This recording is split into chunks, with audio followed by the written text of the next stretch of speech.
ఆలోచిద్దాం, ఆశీర్వదిద్దాం. ఉమ్మడి నల్గొండ, ఖమ్మం, వరంగల్ పట్టభద్రుల ప్రశ్నించే గొంతు తీన్మార్ మల్లన్నకు మొదటి ప్రాధాన్యత ఓటు వేసి గెలిపిద్దాం. నాయకుడు ఇక్కడ వ్యవస్థల మీద అన్ని భ్రష్టు పట్టిన వ్యవస్థలకు వ్యతిరేకంగా మాట్లాడిన నాయకుడు మల్లన్న కష్టాలలో ఉన్నప్పుడు కూడా మాలాంటి వాళ్ళం పోయినసారి కూడా చేయటం జరిగింది. ఎందుకంటే అందరు నవ్వుకుంటూ పోయారు. ఓ 50 మంది తిరుగుతా అంటే నవ్వుకుంటూ పోయారు. అయినా మల్లన్న మంచి స్థాయిలో ఉంటాడు, గెలిచిండు. చాలా మంది చాలా పద్ధతులలో మాట్లాడారు. కానీ మనం దాన్ని మల్లన్నను మా జిత్తా వాళ్ళకి ఇస్తారండి, తదితరులందరూ కూడా మా దగ్గరికి వచ్చి మీకు ఏది కావాలంటే అది ఇస్తాం, 2 కాన్స్టిట్యున్సీలలో మీరు ఇన్ఛార్జీలు తీసుకుని అట్లాంటి ఏం పనికిరాదు. ఇక్కడ ప్రజాస్వామ్యం ఉండాలని ఈ ప్రభుత్వం చేస్తున్న అవలక్షణాలన్నీ కూడా వ్యవస్థలను నష్టపరిచే అవస్థలన్నీ కూడా వాటికి వ్యతిరేకంగా భ్రష్టు పెట్టిన అవస్థలన్నింటినీ కూడా వాటికి వ్యతిరేకంగా మాట్లాడిన నాయకుడు మల్లన్న గురించి మేము ఖచ్చితంగా భుజమేస్తూ కష్టాలలో ఉన్నాడు. కష్టాలలో ఉన్న వానికే మనం భుజం వేయవలసిన అవసరం ఉన్నది. ఎందుకోసమనంటే ఇంకొకటి నేను ఒక్కటే మాట చెప్తా, ఏది లేదు. ఇవాళ కులగణన పెట్టారు. కులగణనలో బీసీలకు 60%, దాదాపు ఎంత లేదన్నా 60% వాళ్ళకు కులగణల శాతం ఉంటుంది. కులగణన మూలంగా ఇవాళ ఏ పార్టీ కూడా ఇంత మటుకు స్పందిస్తలేదు.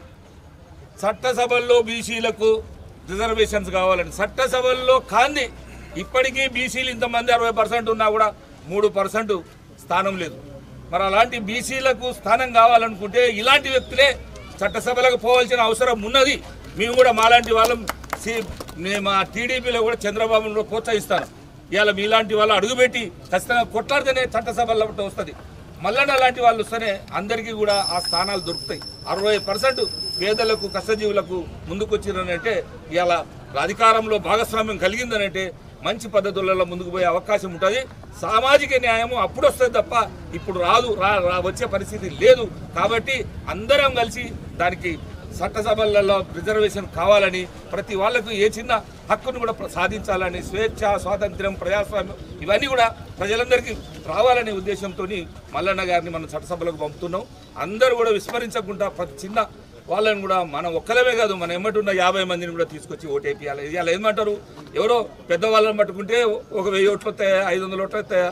ఆ పల్లారాజరెడ్డి మునగాడ 150 కాలేజీలు పెట్టుకున్నాడు. ఇట్లా దొంగతనంగా అన్ని అవలక్షణాలతో అన్ని కాలేజీలను, యూనివర్సిటీని ఏర్పాటు చేసుకుని అన్ని కాలేజీలను చుట్టుకొని ఇవాళ ఆయన ఇది గెలిపించుకుంటే నాకు పెద్ద స్థానం ఉంటుంది, పెద్ద అది ఉంటుంది అనే ఉద్దేశంతో డబ్బులు పెట్టుకుంటూ ఈటీఆర్లను ఇప్పటికే మహబూబాబాద్కు 4 సార్లు తిరిగారు.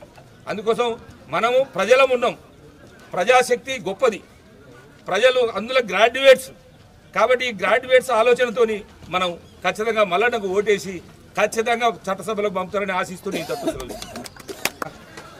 ఆలోచిద్దాం, ఆశీర్వదిద్దాం. ఉమ్మడి నల్గొండ, ఖమ్మం, వరంగల్ పట్టభద్రుల ప్రశ్నించే గొంతు తీన్మార్ మల్లన్నకు మొదటి ప్రాధాన్యత ఓటు వేసి గెలిపిద్దాం.